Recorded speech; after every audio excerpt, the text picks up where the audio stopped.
اللہ تعالیٰ نے شروع دن سے یہ بتایا کہ آپ اللہ پہ یقین کریں. اللہ تعالیٰ نے یہ پورا کا پورا معاملہ خود ہاتھ سے لکھا ہوا ہے.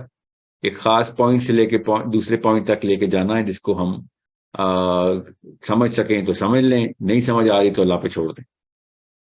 اگر ایک بچے کو یہ معاملہ ہو اور اس کو اپنے باپ پہ سے یقین اٹھ جائے تو اس کو ہم بیمار کہتے ہیں.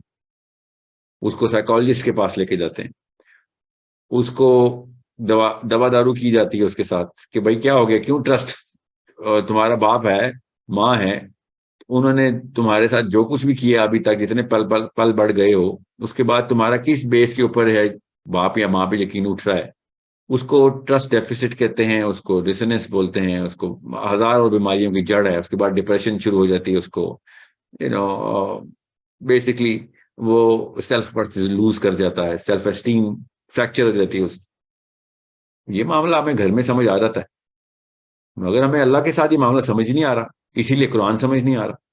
سب سے پہلے اس فلسفے کو سمجھیں کہ اللہ تعالیٰ نے سب سے پہلے قرآن پاک میں اپنی ذات کو اسٹیبلش کروایا ہے کہ آپ لوگ بے شک اپنے اوپر زیرو یقین رکھتے ہوں, کوئی فرق نہیں پڑتا, ایک خاص جرنی سے اوپر جائیں, اپنی شعور کی جرنی, اور آپ کو سمجھ آ جائے گی کہ آپ کے اوپر یقین اتنی ضروری چیز نہیں ہے جتنا آپ کا اللہ کے اوپر یقین. اور جب آپ کو یہ یقین اسٹیبلش ہو جائے گا تو آپ کی اپنی سیلف ورتھ بھی بڑھ جائے گی, سیلف اسٹیم بھی بڑھ جائے گی. یہ بات ہمیں سمجھ نہیں آ رہی. ہمیں اس وجہ سے اللہ اکبر کا مطلب ابھی تک سمجھا نہیں سکا کوئی. سوچیں, سبحان اللہ کا مطلب نہیں سمجھا سکا.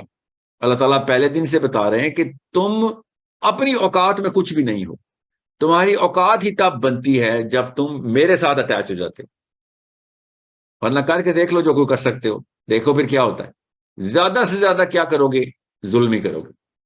یہ میں آج بتا رہا ہوں اپنے اوپر رہنے کی. انسان اگر اپنے اوپر رہے تو پھر اپنی جبلت عیاں کر دیتا ہے. اس لیے اس روح کی آواز سننی پڑتی ہے جو اللہ نے اپنی فطرہ میں بنائی, اور اس روح کو اللہ تعالیٰ نے اپنے سے کنیکٹ کروایا کہ میں اپنی جو سگنیچر ہے, اپنی فطرہ پہ پیدا کرتا ہوں تمہیں, اپنی مرضی کی فطرہ پہ. اس کا یہ مطلب ہے میں اپنی مرضی کی فطرہ پہ پیدا کرتا ہوں, اور تمہیں ابھی تک نہیں سمجھا آ رہی, اور نہ ہی میں نے تمہیں سمجھانا ہے کہ روح کیا ہے. نہ اس چھوٹے سے برین میں یہ کیپیبلٹی نہیں کہ اس پلانٹ میں آ کے یہ برین روح کے کانسیپٹ کو کی ایکسپلینیشن کو سمجھ سکے, اس کے بعد اپنی اس لائف کو بھی اس کے ساتھ انٹیگریٹ کر سکے.